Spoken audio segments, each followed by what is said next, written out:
ashe da gauna a tsakaninmu. Ka yarda Allah ne gata mu, ba wanda zai shiga tsakaninmu. masoyi zanabi ka kamar gemu.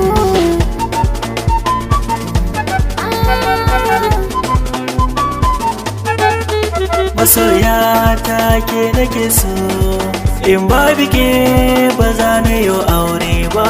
Masoyi kai nake so, in babu kai nima ba za na yi aure ba.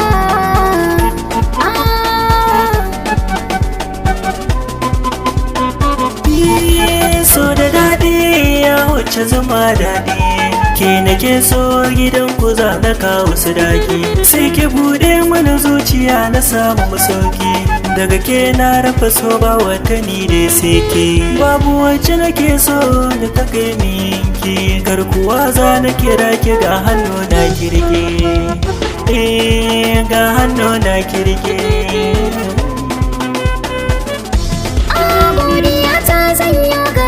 Sarki Allah shi ya ci kamburi, dole in ce masha Allah. Mai raba ni da kai na ganshi za ya sha bulala, kowa ce ta kula ka ni sai na mata illa. Kai nake so aure na da kai ko yanzu a kulla, zanayi mabiyayya auren mu ba wata matsala. Ba wata matsala.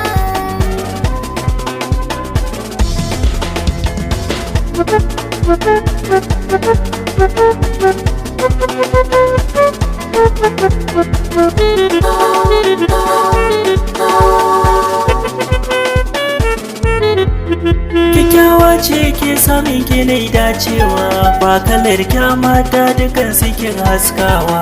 Auren mu da ke na maza a yau ɗaurawa, me raba ni da ke hannunsa zan yau karyawa.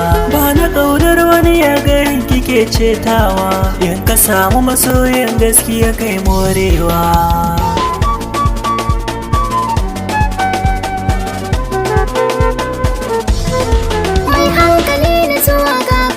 Tarbiya ni ma na san ki kware kina da kyan tarbiya.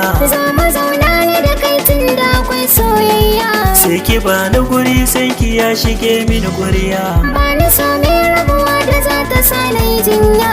Ni da ke ba rabuwa ba za na saki ji kunya ba.